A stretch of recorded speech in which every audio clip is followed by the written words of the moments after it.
Main topic for today was about navigating gaps in your operating model when transitioning from pre to post contract, and that we at Brooklyn have seen that there's no sort of customer relationship management platform. CRM platforms are great, there's no disputing that. P2P and S2C platforms are also great, no disputing what they do pre-contract, but there tends to be, to your bow tie point, this drop off that is exacerbated through poorly defined operating model and process, but also lack of platform to help bridge that gap between that point in the deal. What do you think that means in the real world, Richard? Let's stay with the bow tie analogy for a moment and just stand on the knot in the middle. I would suggest that 30% of contracts can't be found. We sign the things, we don't quite know where the original is, we don't quite know where the latest change note is, we haven't been absolutely sure that all the obligations are updated with change, as inevitably happens. The golden source, that's what the knot is. We agreed something, and on the day we agreed it, and every subsequent day we change it, we need to know there's one record. And I think over 30% of contracts in any enterprise won't be in a good state, possibly higher. And I've seen that from the supply side as well. I've seen big organisations having to write to their client and say, do you have a copy of the contract? Typically when they're coming to renew the contract. So problem number one is there isn't a golden source. Or if there is, you're not sure it's the correct gold, so it's probably a silver source or a bronze source, but it's not golden. And it comes back to my point about expense as well. The more that you've got to try and check and verify that it is the correct golden source, you're going to spend a lot more money, incur more cost and incur more time. So problem number one is that, and that leads to a number of sub-problems. The time to change and impact change in contracts is really difficult. And the time just to keep people synchronized, doing the right thing, and aware of different obligations. A big topic for good old Mr. Musk, if he bought Twitter or even in his general Tesla business, will be security. Now, security, big issue I see, that we write contracts, the software delivery people know what they need to do. Same in the Lokulus world. We've got awesome colleagues. It'll be the same in Brooklyn. They know exactly what they need to do and they do it in the right order. What we might not share, and particularly if we're a bigger enterprise, is the consistent policies. Security is my classic example. People in individual divisions won't be that aware because they have a division called security who's looking after the standards. So it creates confusion and it creates a pressure that will ultimately result in an unhealthy challenge being made. Fortunately, protocols and technologies and so forth are very good at the actual security. But my point is, back to what we were saying earlier about things breaking down, the life of a contract is a very complex thing. And it has obligations within it that are specific to Colin, to Richard, to Nick, but it has obligations in it that are specific to all of us and people outside of the room as well. And that's the second issue I find, communication.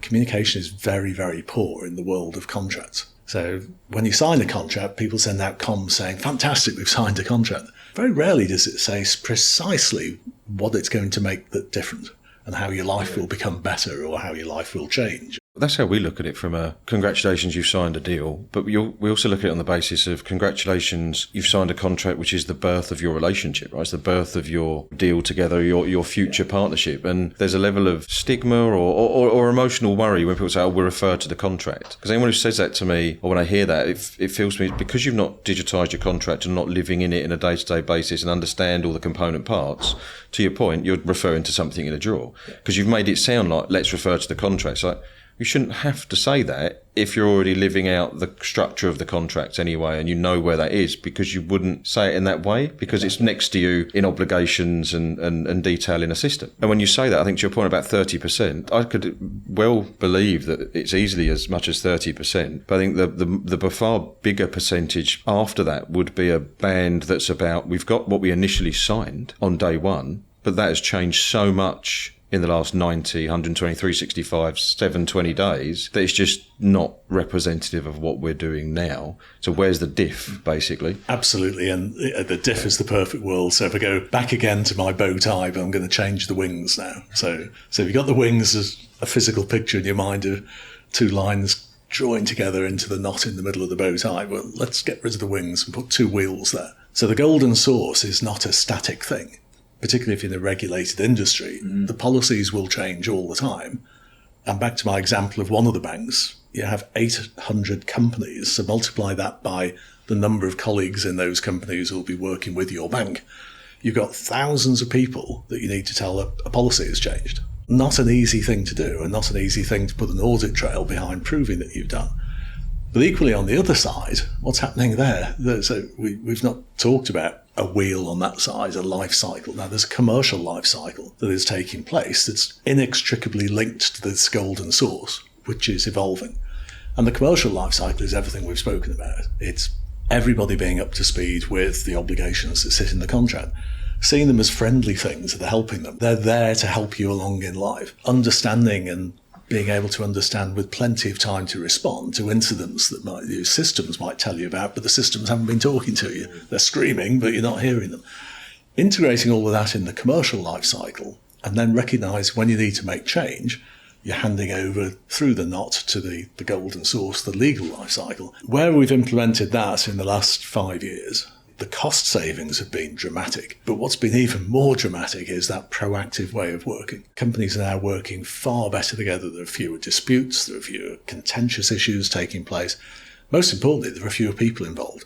And that's been one of the most striking things to me. So the smaller the teams that are engaging, the more proactive, the more highly performant they're going to be. If everybody's looking for the systems and trying to get the data out of the systems and put it all into PowerPoint decks once a month to look backwards at what's happened, which is your standard supplier governance meeting that I'm used to, you're going to have an awful lot of people there, back to the joke about BT in a minibus. That's why there are an awful lot of people going. And you don't make much proactive progress in life. And that's the cottage industry, right? And that's the hamster wheel that you can easily get on, which is just armies of people to explain what should be effort that's put elsewhere, basically. Yeah. To keep up with the latest vendor ops news, subscribe here and follow us on LinkedIn and Twitter. Links in the description below.